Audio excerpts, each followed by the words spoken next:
اور سب کو یہ نہیں ہے, یہ صرف میں پیزارا صاحب کی بات سے اتفاق کروں گا, یہ ان کا لنک ہوتا ہے, ان کے آگے ہوتے ہیں سارے ٹیسٹ وہاں سے ہوتے ہیں, اور اس کے بعد ان کا شیئر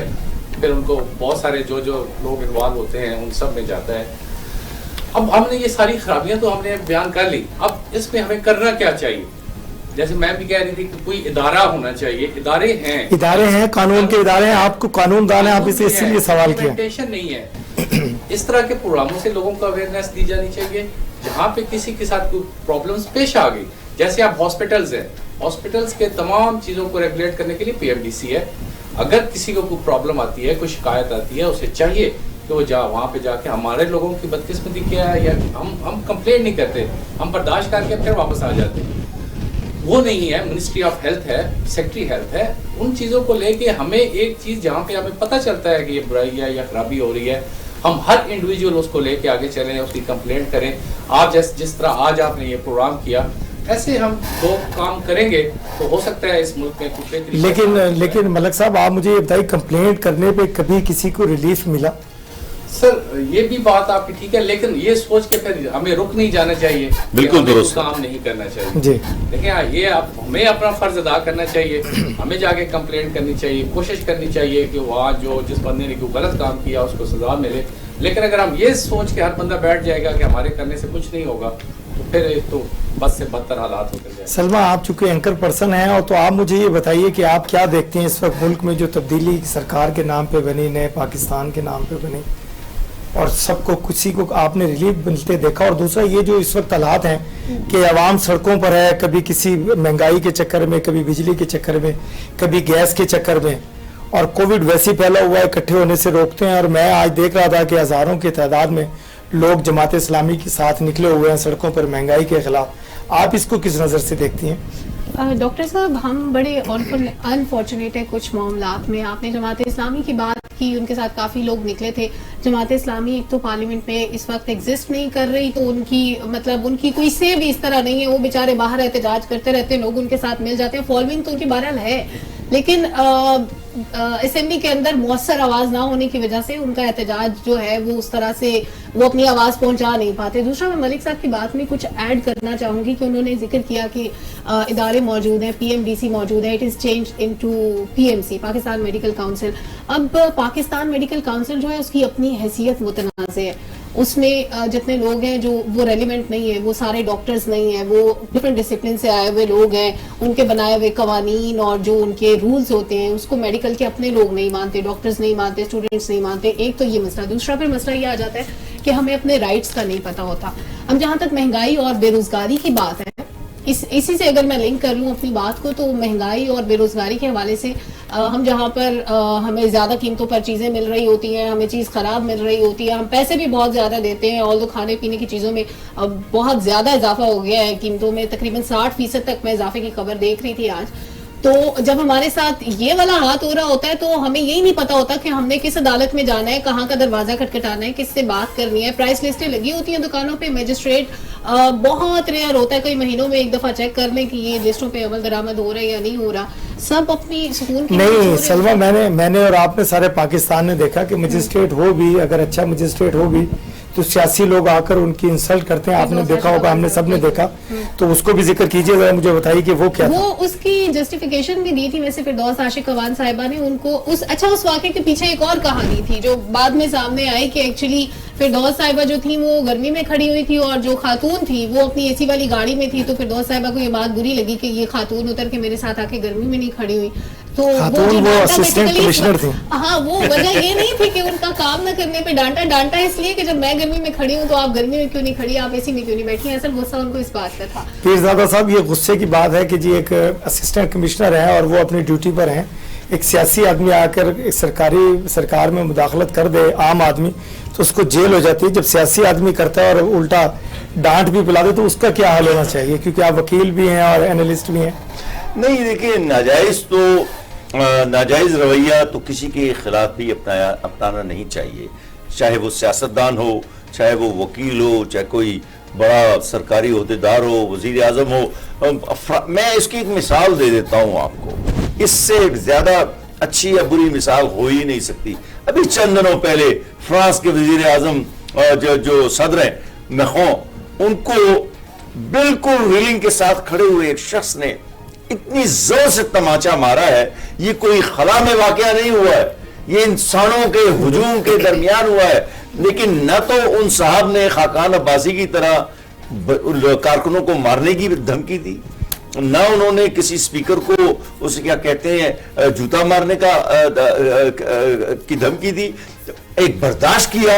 جمہوری قدروں کا اظہار کیا, اور وہ اس جگہ سے علیحدہ ہو گئے. اور جو سزا اس نوجوان کی بنتی تھی وہ 2-4 مہینے کی, وہ اس کو اس قانون کے تحت ملی, اس میں بھی تاخیر نہیں ہوئی. جو بات ہم بات کر رہے ہیں, تو یہ اس طرح کا نظام اس ملک میں چاہیے ہے, برداشت چاہیے ہے, اور اس کے ساتھ ساتھ قانون کا مکمل نفاذ چاہیے ہے. اگر یہ 2 چیزیں نہیں ہوں گی تو مشکل رہے گی. میں آپ کو ایک اور ذرا اس قطر ایئر ویز کا جو کارنامہ چل رہا ہے, یہ ساری ایئر لائنوں نے مل کر ہزاروں پاکستانیوں, جن میں میرا بیٹا بھی اس وقت شامل ہے جو اس وقت واشنگٹن میں پھنسا ہوا ہے, 2 دفعہ مثلا التمش کی جو میرا بیٹا ہے, یہ ذاتیات کی بات نہیں ہے, وہ ایک مسافر ہے جس کا میں ذکر کر رہا ہوں,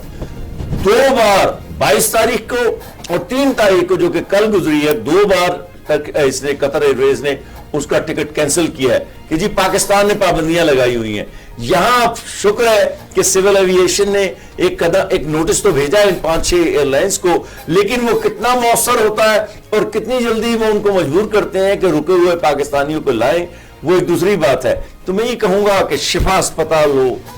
کوئی اور دوسرا اسپتال ہو, پاکستان کا مجموعی جو طبی نظام ہے, علاج کا نظام ہے, اس پر بڑی کڑی نظر رکھنے کی ضرورت ہے. خاص طور پہ اب جبکہ پوری ریاست کا روپیہ 10-10 لاکھ روپے کے کارڈوں کی شکل میں, آپ سوچیے تو صحیح, 12 کروڑ لوگ اس پنجاب کے صوبے میں رہتے ہیں.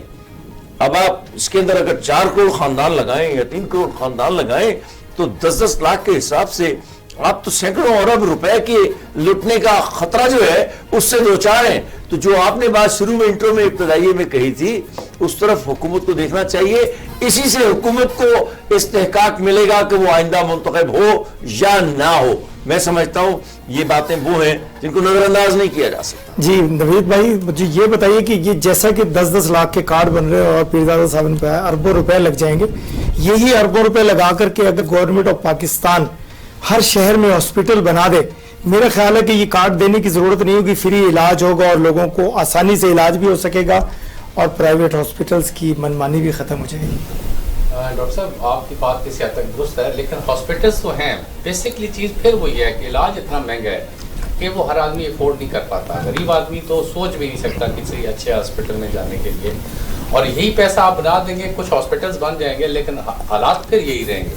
دیکھیں باہر کے ملکوں کی پیرزادہ صاحب نے بھی مثال دی, وہاں پہ یہاں پہ میڈیکل کی وہاں پہ یہ کاروبار نہیں ہے. وہاں پہ آپ جائیں, بہت ساری جگہوں پہ علاج بالکل فری ہے. وہ اس طریقے سے آپ کو دیکھتے ہیں جس طریقے سے وہ اپنے بچوں کو, اپنے بھائیوں کو, اپنی بہنوں کو دیکھتے ہیں, اس طریقے سے خیال کرتے ہیں. اور ان کو کوئی یہ لالچ نہیں ہوتی کہ یہ پیشنٹ آیا ہے اور میں نے اس سے کوئی کما لینے ہیں اتنے پیسے. یہاں پہ بھی یہ جو سسٹم ہے, یہ سسٹم جائے گا اسی طرف, لیکن اگر ایمانداری اور دیانتداری سے چلا, اگر یہاں پہ بھی لوٹ مارنا شروع کر دی گئی. دیکھیں 10 لاکھ کا ہیلتھ کارڈ ہے تو اس میں ایٹ لیسٹ آدمی کو یہ ہو جائے گا کہ اس کی حد تک اس کو ریلیف ملے گا کہ چلے میں کسی اچھے ہاسپٹل میں جا کے اپنا علاج کرا سکتا ہوں. اب صرف جو بات ہے وہ اس حد تک ہے کہ اس کا تمام جو وہ ہے سلسلہ وہ بڑا شفاف ہونا چاہیے, اور اس میں بھی لوٹ مار کا جو بازار ہے وہ. سلمہ کیا خیال ہے آپ کا کہ لوٹ مار کا بازار گرم رہے گا اور یہ لوگوں کو اس سے ریلیف ملے گا یا نہیں ملے گا, اور لوگ اس پہ مستفید ہو سکیں گے یا نہیں؟ ڈاکٹر صاحب ریلیف تو دور دور تک نظر نہیں آتا. ابھی آپ نے پہلے بجٹ دے دیا, ہماری آئی ایم ایف کے ساتھ ڈیلنگ کی ابھی کمپلیٹ نہیں ہوئی تھی. آئی ایم ایف کی شرائط بڑی کڑی ہیں. پھر بجلی کے ٹیرف میں اب 300 یونٹ سے اوپر جو استعمال کرے گا اس میں مزید اضافہ ہو گیا. بجلی اتنی مہنگی ہے, اور دیہاتوں میں تو اس وقت یہ صورتحال ہے کہ وہاں پہ 2 گھنٹے کے لیے بجلی آتی ہے, پھر 1 گھنٹہ چلی جاتی ہے, ہر 2 گھنٹے کے بعد بجلی بند ہو جاتی ہے. اس کے علاوہ شہروں میں یہی صورتحال ہے. کراچی جیسے شہر میں لوگ بیچارے بجلی سے محروم ہیں, پوری رات جاگ کے گزارتے ہیں.